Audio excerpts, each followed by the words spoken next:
dices.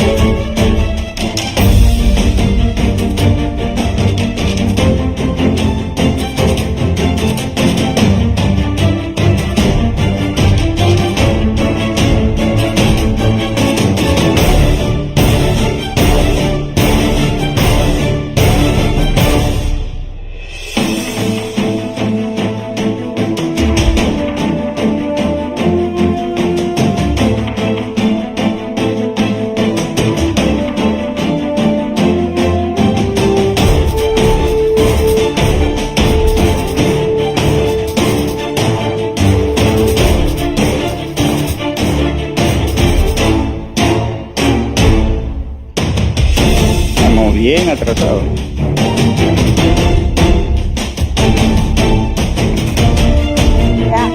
Ya, ya estoy listo. La musiquita que ponemos. No, no la oigo.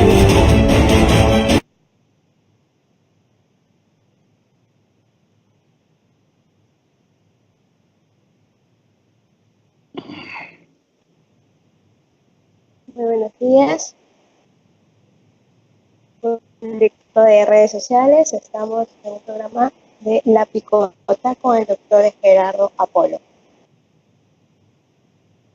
Buenos días, Erika. Buenos días a todos quienes nos siguen a través de Envía Radio y de Migra TV.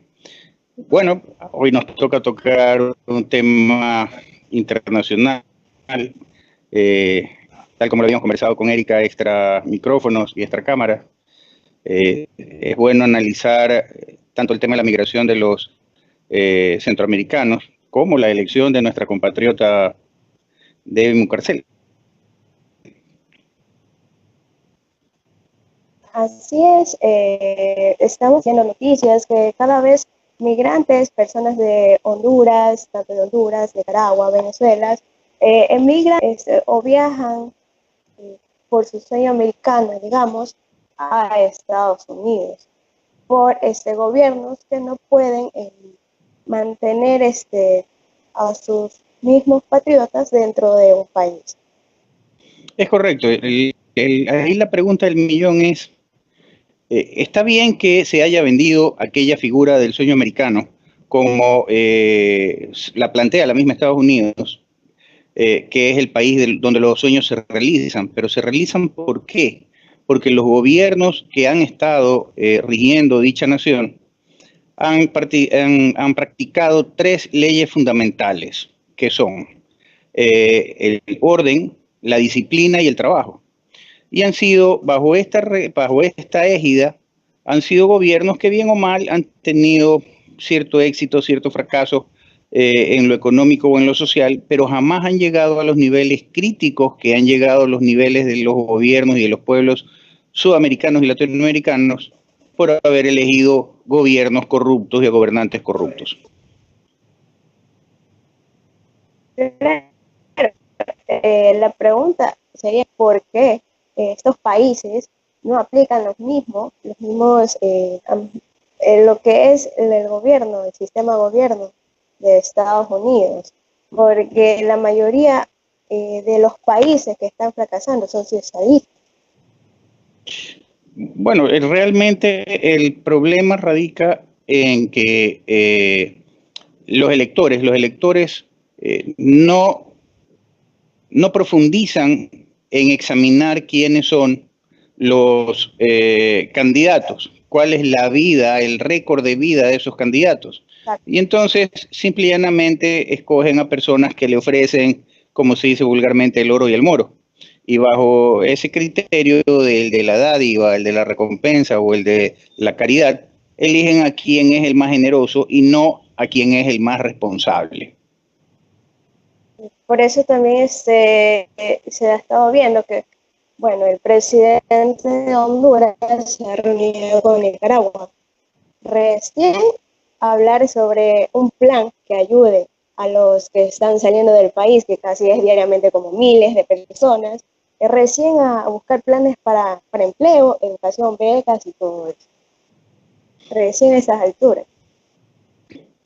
Sí, en principio lo que tendríamos que ver es quienes deben de preocuparse por los planes de gobierno son los propios electores, porque al fin y al cabo van a ser los beneficiarios o van a ser los perjudicados con esos planes de gobierno. Lo otro es que lo que tenemos que pensar es que desgraciadamente los pueblos latinoamericanos no tienen cultura política.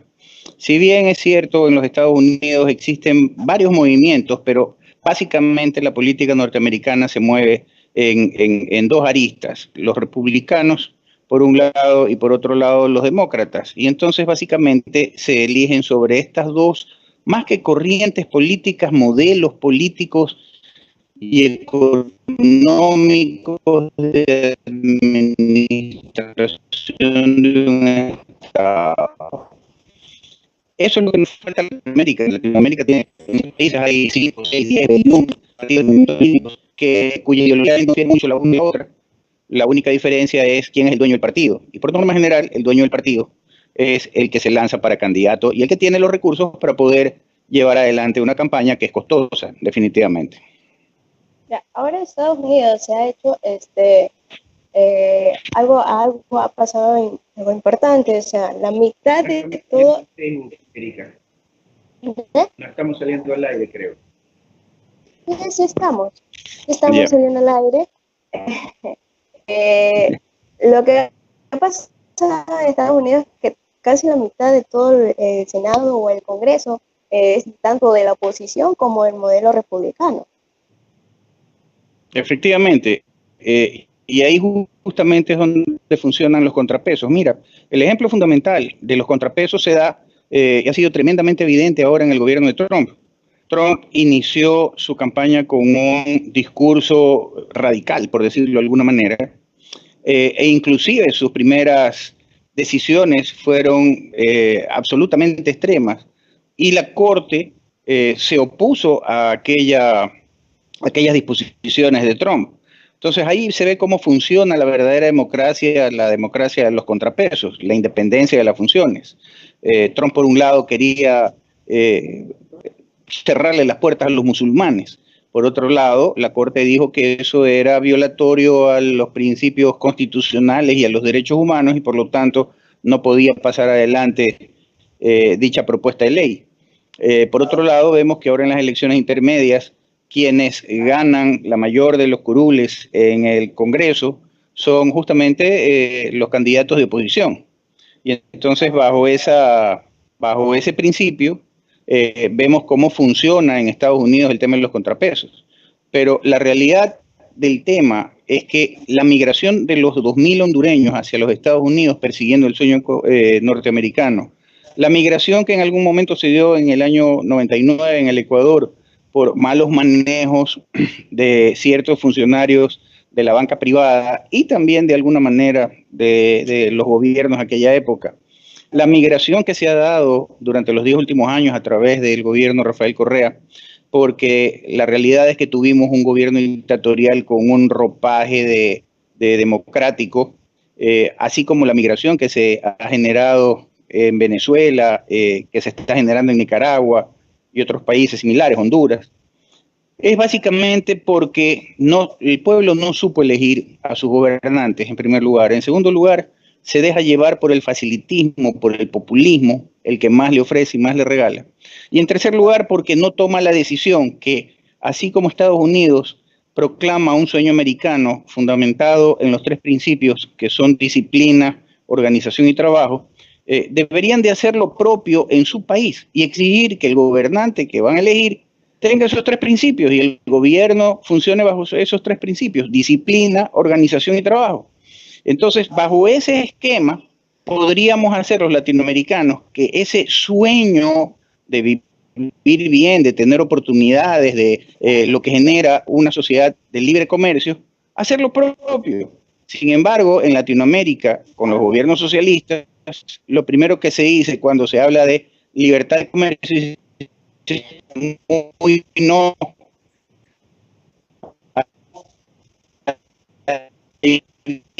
tiene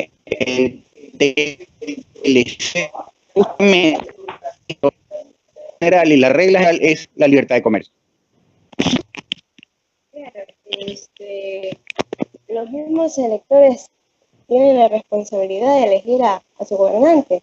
Después de que ha elegido, eh, siempre echa la culpa del gobierno. Sin embargo, la responsabilidad, la total responsabilidad es de uno mismo. Ahora, ¿qué es lo que está pasando con la mala, digamos, la maratón migratoria de Nicaragua? Un donativo amenazando a las personas que se unen con México, ¿no? En esto se ha oído de que han estado, han mandado varias policías para detener esa maratón, digamos, migratoria. Bueno, a ver, seamos claros, hay que ver las dos caras de la moneda. En cuanto a la migración hacia los Estados Unidos se refiere y en cuanto a la reacción de Trump también referente a dicha migración.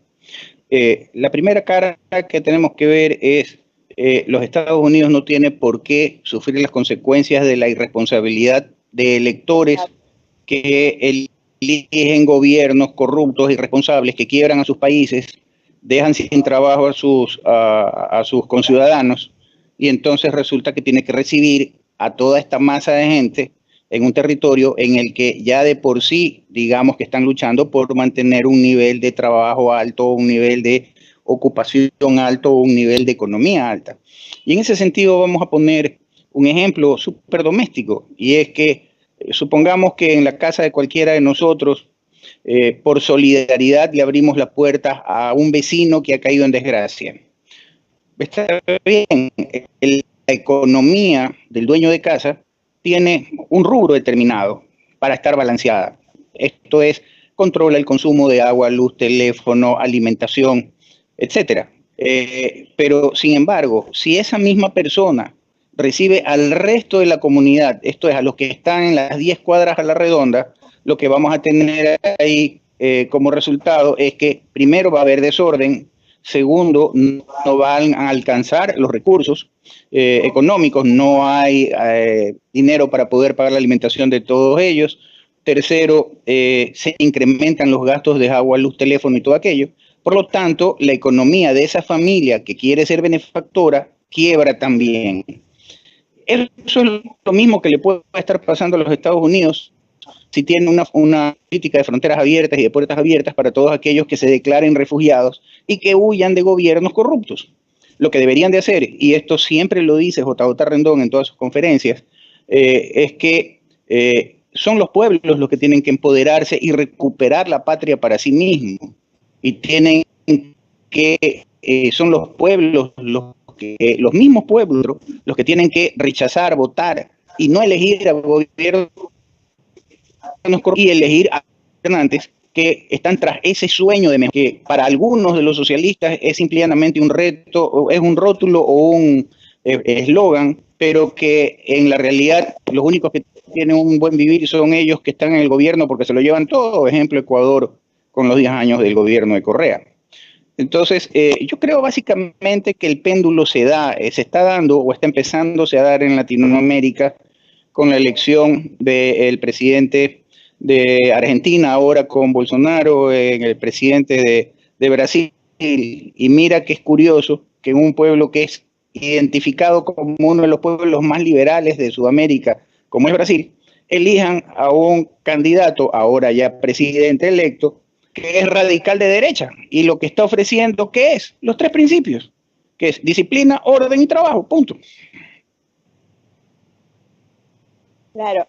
Ahora también, siguiendo el tema del Senado de Estados Unidos, lo que sí es curioso es que ha llegado una ecuatoriana a lo que, claro, también fue partidaria o formó parte del grupo de Barack Obama, de la presidencia de Barack Obama, como es la candidata del estado de Florida, Debbie Muxer Power, ¿no? Sí, a ver, Debbie Mukersel Powell es una ecuatoriana guayaquileña que emigró en principios para California, en los Estados Unidos, y posteriormente pasó a la Florida y salió electa en la Florida. No resulta curioso ni resulta extraño que perteneciendo al grupo de Barack Obama haya sido electa, porque recordemos que en estas elecciones para el Congreso norteamericano justamente la mayoría de la votación favoreció a aquellos afines a Barack Obama. Y digo que no es extraño por una sencilla razón, porque el radicalismo hace que la industria norteamericana, este contrapeso, este híbrido, dice, a ver, si Donald Trump es un hombre de hace más, no busquemos inclinar más la balanza hacia ese extremismo. Busquemos entonces equilibrar la balanza, y la única manera de equilibrar la balanza es yendo hacia el otro lado, de manera tal que se consiga un equilibrio y buscar que ese equilibrio tampoco se pueda exceder, ir del todo al otro lado, no se pueden ir a los extremos. Entonces, para tratar de nivelar estas fuerzas en estas elecciones intermedias, digamos que el partido de Barack Obama ha tenido un triunfo. Pero la realidad es que la que triunfa es la sociedad norteamericana porque sigue manteniéndose dentro de los principios de disciplina, trabajo y el orden, y por lo tanto lo que tiene que hacer es, lo que está haciendo es garantizando justamente esa práctica democrática, liberal democrática. Seamos claros, tanto los conservadores como los republicanos en los Estados Unidos creen en el libre comercio, creen en la libertad de empresa, creen en la propiedad privada. Y bajo esa línea son tanto el uno como el otro de ideología liberal. Una un poco más radical que la otra, pero al fin y al cabo el andarivel es el mismo. Y los principios son los mismos más o menos. Leyendo esta demócrata de Bill Murphy sigue apoyando lo que es el sistema de Obamacare. Bueno, pues lo está defendiendo, Obamacare y otras leyes también para ayudar a los venezolanos a legalizarse. A ver, seamos claros, si bien es cierto que los países tienen como fundamental obligación el preocuparse por el bienestar de sus conciudadanos, esto es en educación, salud, etcétera, no es menos cierto que también tiene que ver de dónde saca los recursos para aquello, porque nada cae del cielo. Y entonces, si bien es cierto el principio de Obamacare en general era bueno, el tema es que cuánto le costó a la sociedad norteamericana ese principio y llevar adelante esa política. Y el costo no solamente se mide en cuántos dólares o millones de dólares esto significa, sino que en cuánto esos millones de dólares desfinancia el presupuesto norteamericano. Y cuando un presupuesto se desfinancia, definitivamente tienes que recurrir a algún medio que pueda balancear la economía de alguna manera o sustentarla. Y ahí no hay más que dos caminos. El primero de ellos, o subir los impuestos, o el segundo de ellos, endeudarte. Pero el endeudamiento en algún momento hay que pagarlo, y para poder pagarlo tienes que ver recursos. Y una vez volvemos en la misma rueda, esto es, habrá que subir impuestos. Entonces, para poder balancear aquello, es necesario establecer hasta dónde alcanza la sábana, como se dice vulgarmente, para poder ayudar en este tema de la salud. Hacia dónde se dirige específicamente dicha ayuda, por ejemplo, a los ancianos, a los mayores adultos de tercera edad, a los de enfermedades catastróficas, pero tú no puedes abrir el esquema a todo el mundo. Ejemplo, en Ecuador, quienes estaban asegurados en el Seguro Social, que eran los trabajadores, el Seguro Social más o menos respondía regularmente. Cuando Correa, de manera demagógica, dice vamos a ampliar el espectro a la familia, resulta que el Seguro Social pasó de atender de una persona a atender a 5 miembros de una familia. Y justamente, ¿quién va a pagar el exceso de los 4? El Estado, porque no es que el trabajador o el empleador tienen que aportar más. Porque si así tuviera que ser, la empresa privada quebrara.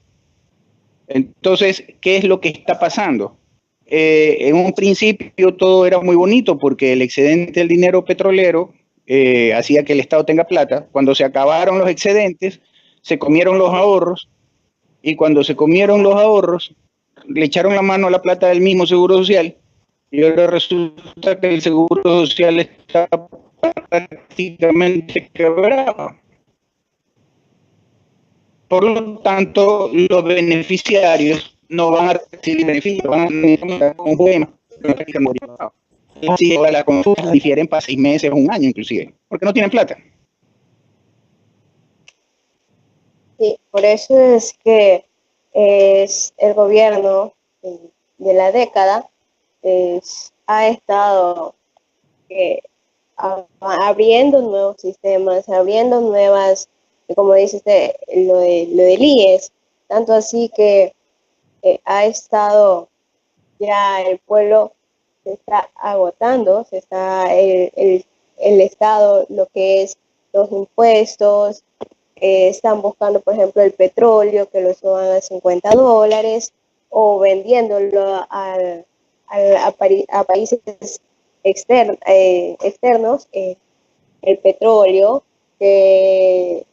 buscando, por ejemplo, creo que ha hecho convenio con China para solventar los gastos de estos últimos meses. Efectivamente. A ver, lo que pasa es que se ha hipotecado al país y el análisis es un poco más complejo. Lo primero es que existen sobreprecios y los sobreprecios es dinero constante y sonante. ¿De dónde salen esos dineros? Tienen que salir de las contrataciones.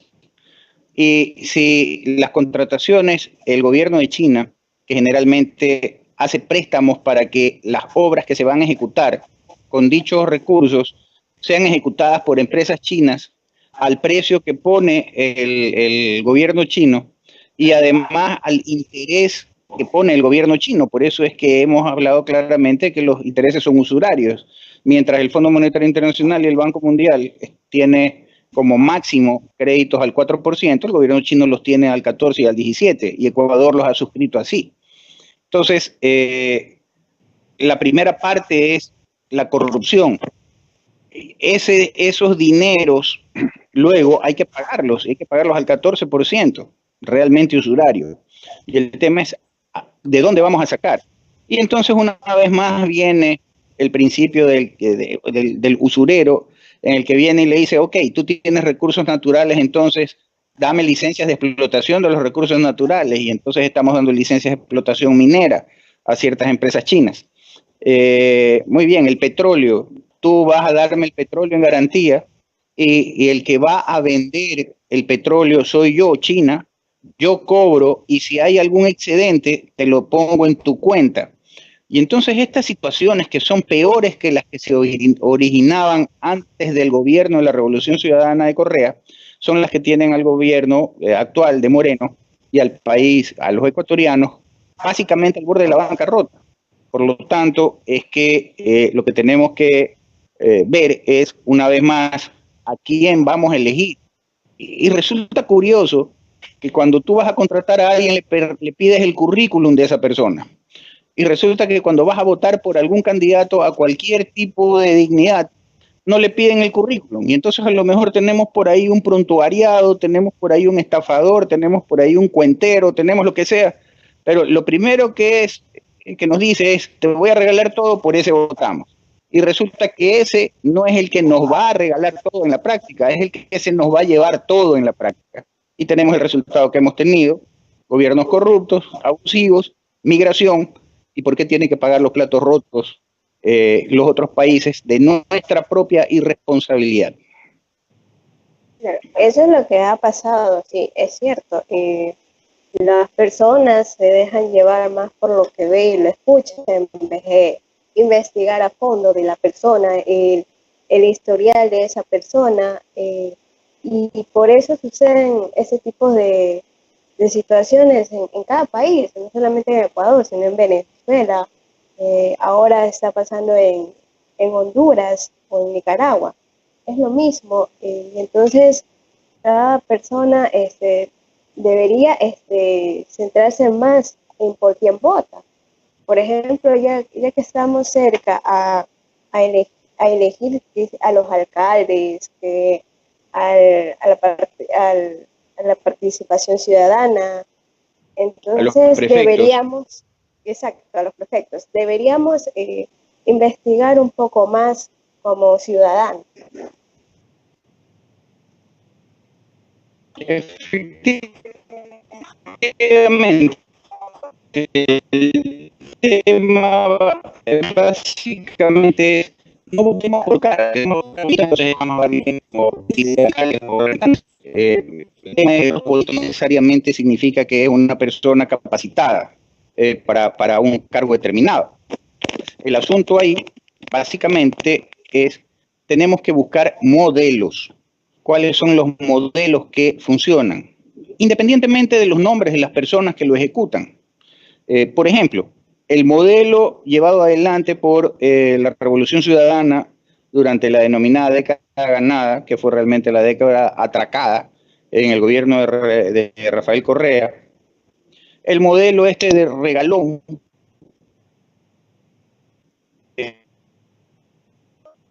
final, el resultado fue un país quebrado, un país endeudado, un pueblo pauperizado, empobrecido y además un pueblo sin trabajo. Pero veamos del otro lado, el modelo llevado adelante por la alcaldía municipal, el modelo de ejecución. El modelo de ejecución resulta que no existe el gasto corriente es mínimo, esto es el gasto de sueldos de los funcionarios públicos del municipio es mínimo, y la mayoría de los recursos del municipio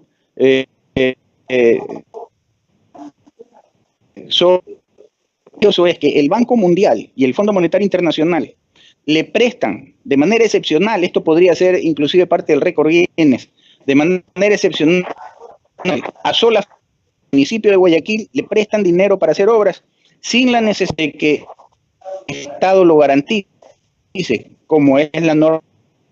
¿Y por qué necesitan que el Estado lo garantice? Porque el Estado es mal garante, el Estado es mal pagador, el Estado no tiene una buena reacción como pagador, que sí la tiene en este caso la Municipalidad de Guayaquil. Y entonces, ¿cuál de los modelos es el que funciona? Lo que tenemos que hacer los votantes es buscar modelos y elegir a la persona que escoja ese modelo, elegir a la persona cuyo currículum de dicho modelo en la historia de su vida. Claro, ya estamos llegando a la parte final del programa, sin hacerle reflexionar a la gente que antes de elegir a un gobernante, a un alcalde, prefecto, asambleísta, investiguen, no se dejen llevar por lo que prometen. Eso es lo que le puedo decir. Efectivamente, yo creo que la idea de cierre que tú has dado es la correcta. Esto es de que no nos dejemos llevar por las caras bonitas, no nos dejemos llevar por los cantos de sirenas, por los encantamientos y los ofrecimientos vanos. Vamos a la realidad, y la única manera de ver las realidades es, veamos el historial de ese candidato. Exijámosle al candidato que nos diga quiénes van a ser los que los van a acompañar en su gobierno, y exijámosle al candidato que nos demuestre cómo va a financiar y a llevar adelante el programa que él está presentando, el programa de gobierno, de trabajo que él está presentando, y cuánto le va a costar a los connacionales o a los votantes ese programa de gobierno. Y entonces, si está o no financiado y cuáles son las fuentes de financiamiento. Porque seamos claros, y ya para terminar con esto, el Ecuador se ha convertido en estos últimos 10 años en el mejor lavador del narcotráfico, de los narcodólares. Eso es lo que desgraciadamente ha mantenido la economía y sigue manteniendo la economía ecuatoriana. Y de hecho el narcotráfico ha sido el mayor empleador de los sectores, en los diversos sectores del país, porque ahí tienes al sicariato, al microtráfico, al macrotráfico y a toda la cadena logística, al chulquero, y a toda la cadena logística de la que este negocio irregular, de que estos delincuentes, porque así son delincuentes, han llevado adelante durante los 10 años con un gran aliado que fue el gobierno de la Revolución Ciudadana. Eso es lo que no puede pasar, eso es lo que está pasando en Nicaragua, eso es lo que está pasando en Venezuela y eso es lo que los votantes no debemos permitir en adelante y lo que han dicho no los argentinos y dijeron no últimamente los brasileños. Ese es el mensaje. Nos vemos el próximo martes con la picota con el doctor Gerardo Palo. Gracias, buenos días.